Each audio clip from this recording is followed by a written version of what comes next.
Bonjour à tous et bienvenue aujourd'hui dans cette vidéo. On va voir dans ce mini tuto comment mettre en forme du texte avec Elementor Pro et mieux, on va voir ça avec à la fois le widget titre et avec le widget éditeur de texte. Il y a pas mal de boulot, je vous ai préparé une petite page pour vous montrer les différences, quelques différences, attention parce qu'il y a beaucoup de choses à dire, donc on va se concentrer sur la mise en forme, la mise en page et c'est parti. Allez, vous êtes prêts? On est parti. Alors, première chose à dire, c'est ici, je vais avoir à gauche l'utilisation de ce widget-là, donc le widget titre, celui-ci, voilà. Et je vais devoir aller glisser, déposer à chaque fois que je veux ajouter quelque chose. Donc là, par exemple, ceci est un titre. Voilà. Je peux décider ici, c'est très important quand vous prenez ce widget, de quelle en fait balise il va y avoir qui va entourer en fait ce petit widget, quelle balise utiliser, donc soit un titre de niveau 1, 2, 3, 4, 5, 6, l'idée c'est que, un petit peu comme sur Word, là, hein, vous avez des titres de différents niveaux qui sont imbriqués, donc le titre 1 à mettre à chaque fois en début de page et une seule fois, et ensuite un titre de niveau 2 et un sous-titre de niveau 3, un sous-sous-titre de niveau 4 si besoin, voilà, là c'est classique, mais nous par exemple on va jongler en insérant ici un titre, ok, et à chaque fois que je vais devoir faire un nouveau paragraphe, je vais reprendre ce widget-là et ici mettre ceci est un super long paragraphe. Et là, du coup, je vais devoir reprendre, ouais, comme vous avez compris, l'idée c'est pas d'écrire, hein, euh, mais ici, par contre, voilà, juste pour vous montrer, je vais ici aller prendre la balise de type P comme paragraphe. Et donc, ce que j'ai fait ici, tout simplement, c'est faire ça. Hein, c'est aller à chaque fois glisser un nouveau widget, tout simplement, pour dire ceci est un titre de niveau 1, ceci est un paragraphe. Tandis qu'à gauche, j'ai fait autrement. J'ai utilisé un seul bloc, vous voyez, ici. Et ce bloc, il s'appelle éditeur de texte. Voilà, ici. J'ai juste glissé ce bloc-là.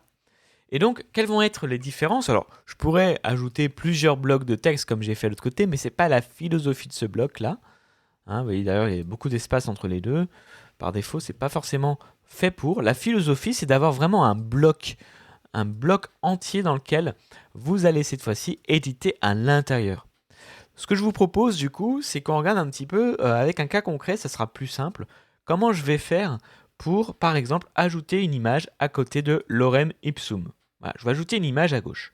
On va commencer par ce bloc, puisqu'on est dessus. Ici, si je dois ajouter une image, je vais devoir jouer un petit peu l'écoute. Ça va pas forcément être très simple, contrairement à gauche. C'est pas qu'il y a quelque chose de mieux ou de moins bien, hein, c'est juste c'est différent. Donc on va voir ensemble. Donc dans le bloc éditeur de texte, si je devais ajouter une image à gauche, il faudrait le faire à partir d'ici. Vous voyez, ici j'ai donc mon texte qui s'affiche. Et je devrais me mettre à côté de lorem. Voilà, par exemple ici, hein, je mets mon curseur ici. Voilà.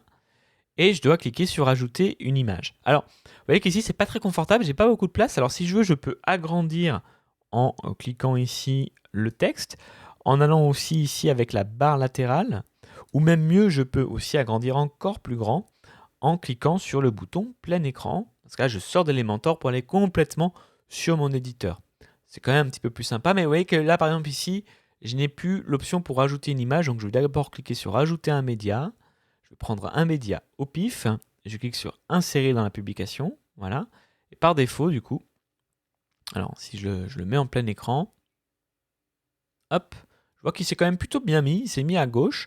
Ici je peux décider de plutôt le faire aligner à droite si je le souhaite, voilà, et donc si je regarde à quoi ça ressemble, il y a quand même des petits bugs, vous voyez ici, mais c'est peut-être lié au fait qu'il n'y a pas beaucoup de place, voilà, ici il y a un petit peu plus de place, donc ça fonctionne.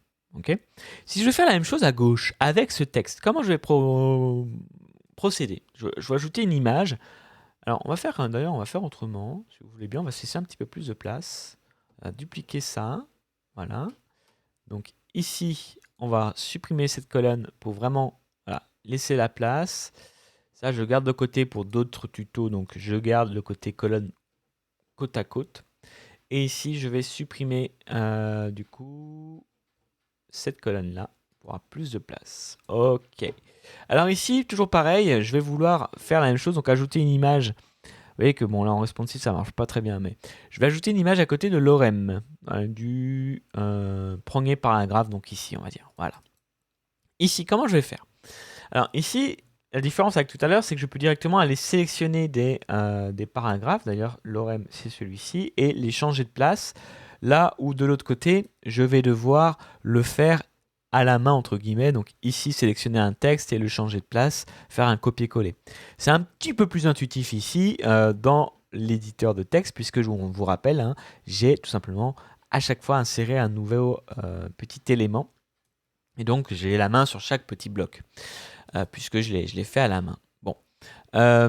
Pour ajouter une image, je pourrais ici cliquer sur image à côté de l'orem. Voilà. Ici dans style, le problème c'est que je ne vais pas avoir forcément de positionnement peut-être. Position ici, absolu, fixe. Je ne vais pas avoir de choses de prévues. Donc ça, je vais laisser tomber cette idée. On va devoir faire autrement. Si je veux pouvoir mettre une colonne avec d'un côté l'image et de l'autre côté le texte, là je vais pouvoir utiliser ce petit widget. On va voir ensemble ce que ça va donner. Section interne. Et là c'est assez simple parce que du coup j'ai plus qu'à glisser ici le texte que je veux à gauche et à droite. Donc, voilà une différence entre les deux façons de composer mon texte et mon image. Ici je vais pouvoir sélectionner l'image. Et ce qui est sympa, c'est que du coup j'ai un peu plus de contrôle, vous voyez. Je peux aller ici changer. Comme ici, je suis toujours dans Elementor, je peux même décider d'ajouter un petit bouton à cette colonne-là. Voilà, si je le souhaite. Ici, je peux ajouter d'autres widgets sur la droite.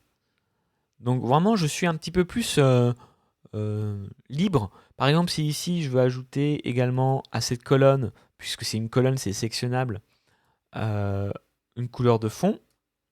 Vous voyez, je vais pouvoir, voilà, là où en effet, ça va être très compliqué de faire ça avec l'éditeur de texte que je vous ai montré juste auparavant. Hein. Donc là, en effet, je vais pouvoir ainsi, hop, gérer plus finement l'intégration de mon image. Et surtout, je vais pouvoir revenir en arrière aussi plus facilement parce que si je me dis qu'au final, je veux plus mettre d'image, bon, ici, j'ai qu'à cliquer sur l'image et la supprimer, on est d'accord. Hein. Alors, il faut retourner par contre dans l'éditeur, vous voyez, ici, cliquer sur l'image et la supprimer. Voilà. Tandis qu'ici, en fait, je peux directement cliquer droit sur la colonne et demander à effacer. Donc, c'est un petit peu plus flexible quand même, je trouve. Alors, je vais faire CTRL-Z. Là aussi, d'ailleurs, je vais conserver mes images pour revenir à la chose d'avant. Il y a quand même un défaut avec ici le widget titre. C'est que si je dois appliquer un style, il va s'appliquer à tout mon paragraphe. Par exemple ici, j'ai pas envie forcément de mettre en gras, donc je vais dire que je veux une épaisseur plus fine. Voilà, par exemple. Voilà, donc là, je vais quand même pouvoir aller sélectionner un petit texte et le mettre, voilà, le mettre en évidence. Ici, si je veux faire la même chose, je vais pouvoir bien sûr aller sélectionner un texte et le mettre en évidence. Voilà. Là où je vais aller là où je vais aller plus loin, donc par exemple ici, on va prendre en grand, c'est que si je veux ici sélectionner ce mot, et ce mot-là, je veux pouvoir le mettre d'une autre couleur, donc ici, avec l'éditeur de texte, si je dis pas de bêtises, c'est possible. Alors, tac, tac, tac, tac, pourquoi j'ai pas la main là? Normalement, on va essayer en plein écran. Il ne veut pas m'afficher la barre. Voilà, ouvrir la barre d'outils. Vous voyez, c'est ici. Ici, je vais avoir plus d'options. Vous voyez. Et donc là, en effet, si je veux sélectionner un mot et lui dire que ce mot sera d'une autre couleur, en rouge par exemple, là, je vais pouvoir le faire avec l'éditeur de texte. Je vous recommande pas spécialement de faire ça parce que c'est pas très propre d'un point de vue du code. Mais simplement pour vous montrer, ici, je peux mettre en gras. Mais si je veux mettre une couleur particulière sur un texte, sur un mot, je peux pas. Parce que là, par exemple, dans contenu, j'ai un seul bloc, d'accord? Un seul bloc. Et si je veux du coup mettre ce mot-là en rouge, Ah ben, si je vais dans style, même si j'ai sélectionné ici, bah, il va m'appliquer sur tout le bloc. Vous voyez. Donc voilà, il y a des petites nuances comme ça qu'il est bon de connaître. Donc je peux pas pouvoir en effet aller très très loin dans le formatage, mais pour moi je trouve qu'on a quand même, à part cette histoire de couleur, parce que la couleur en effet on peut l'appliquer qu'à un seul bloc, bah on est quand même pas trop mal, parce qu'ici vous avez vu qu'on peut faire, on peut inverser rapidement, on a vraiment la main, on a Elementor en fait sous la main, tandis que ici, hein, si je devais résumer, quand on va traiter avec l'éditeur de texte, bah on a l'éditeur de texte sous la main dans Elementor. Donc c'est vraiment ce qu'il faut comprendre. Alors certes, on peut aller un petit peu plus loin, mais ce que vous avez mis ici comme code en plus va pas forcément être du code qui sera pris en compte dans votre charte graphique. Donc voilà, vous avez deux façons de faire, un peu différentes. C'est ce que je voulais vous présenter dans cette vidéo. Encore une fois, la philosophie est différente. D'un côté, je vais devoir aller glisser, déposer chaque élément et pour chaque élément dire ça c'est un paragraphe, ça c'est un H1, H2, H3. Ce qui, entre nous, va quand même être un petit peu plus propre aussi d'un point de vue SEO, puisque je suis sûr de la balise qui va être appliquée au bloc que j'ai sélectionné. Là où d'un autre côté, vous avez un éditeur de texte, on va l'afficher en plus grand ici, où là, en effet, vous allez avoir un petit peu plus de contrôle sur vraiment le formatage du texte en lui-même, mais pas sa composition dans Elementor. Là, je vais pouvoir faire des colonnes. Là, ça a été un peu plus compliqué. Euh, Par contre, voilà, si je devais toujours comparer, ici, j'ai accès à quelque chose qui est sympa quand même. Si je clique sur ce petit bouton, le texte, j'ai accès, entre guillemets, au code source. Donc, je peux aller un petit peu plus loin. Pas forcément très propre, mais si vous utilisez un HTML, vous pouvez modifier ici le rendu que vous allez créer à partir des modifications que vous allez faire ici. Hein. Donc ici, par exemple, il y a une couleur. Voilà. Dans mon texte, je vais pouvoir retrouver la couleur. Vous voyez ici, color. Hop. C'est celle-là qui a été ajoutée. Donc, voilà, j'ai un petit peu plus de contrôle sur ce qui va être affiché. Mais le gros problème, je trouve, ça va être pour gérer le responsive, ça va être pour modifier un petit peu tous ces éléments, ça va être, si je veux faire des choses un peu plus complexes, ajouter des boutons, voilà. Là, je vais quand même avoir un petit peu plus de contrôle. Ici, je vous rappelle que, mettons, on va reformater un petit peu le texte, parce que là, je le trouve trop gras. On va partir sur 100, on va partir sur vraiment quelque chose d'un petit peu plus propre, d'un peu plus lisible. Voilà, on va changer l'auteur de ligne. Bon, si je veux appliquer ça aux autres blocs facilement, bah vous avez pour rappel un petit truc qui s'appelle les copier-coller de style. Donc ici je vais faire copier, ici je vais faire coller le style. Et vous voyez que c'est pas si long que ça pour un formatage un petit peu plus sympa. Alors quand même, l'avantage ici du bloc de texte, on finira sur ça, enfin l'éditeur de texte, c'est que vous avez la possibilité ici d'avoir une balise dynamique. Alors là, c'est un peu plus avancé, hein. Mais pourquoi pas aller chercher un gros bloc de texte qui existerait déjà, par exemple avec dans un template qui aurait été fait sur Gutenberg, par exemple, la variable contenu de la page. Là, vous allez pouvoir l'insérer ici. Là, en effet, ici, c'est un peu artisanal, vous devez le faire à la main. Donc, je réserverai plus, entre guillemets, quand même, l'usage des titres comme ça pour des pages de vente ou pour des pages statiques. Et si l'éditeur de texte, je le réserverai plus pour des articles dont on sait que le contenu est déjà long, qu'il n'a pas forcément été fait avec Elementor mais sur WordPress avec Gutenberg. Et donc je vais pouvoir directement insérer un bloc d'un article. Voilà un petit peu ce que je pouvais vous dire sur la différence entre les deux. Il y a beaucoup de choses à dire. J'espère que j'ai été clair, mais il y a vraiment beaucoup de choses à dire, donc mériterait peut-être encore d'autres vidéos. Là, on n'a même pas forcément encore parlé des styles et des couleurs, ça mériterait vraiment une autre vidéo. Mais voilà ce que je pouvais vous dire aujourd'hui. Ah, on va se mettre comme ça, c'est mieux. Sur la façon dont je vais pouvoir gérer juste une image, la différence qu'il y a entre une image gérée dans un bloc et avec le widget titre, et la façon dont je vais faire pour gérer ces titres, avec les sections internes notamment. Donc j'ai quand même plus de contrôle, on l'a vu, hein, avec Elementor. Maintenant, c'est peut-être un petit peu plus long à composer aussi.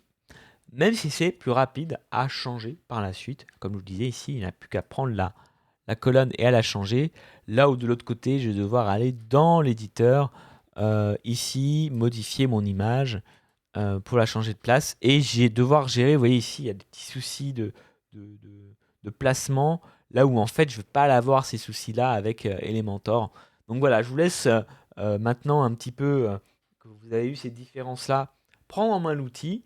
Ma recommandation, c'est quand même peut-être plus d'utiliser le titre pour des pages, le widget titre pour des pages, et de continuer quand même d'utiliser le widget qui est plus conçu dans l'esprit de WordPress, le widget éditeur de texte comme un bloc, et donc pour afficher une partie de votre site qui aurait été par exemple faite sur Gutenberg ou sur d'autres blocs, et d'avoir ce bloc-là réservé plutôt à vos articles. Hein. Mais si dans un article un jour vous voulez le faire avec Elementor parce que vous avez des choses un peu importantes à faire, notamment un formulaire, bah vous savez maintenant que vous allez l'intégrer beaucoup plus facilement au sein de votre article si vous utilisez, hop, comme c'est le cas ici par exemple, un petit formulaire au milieu de l'article. Et donc, prenez l'habitude de commencer peut-être, si vous avez des mises en page complexes, à utiliser, ce sera mon dernier conseil, le bloc ici de texte.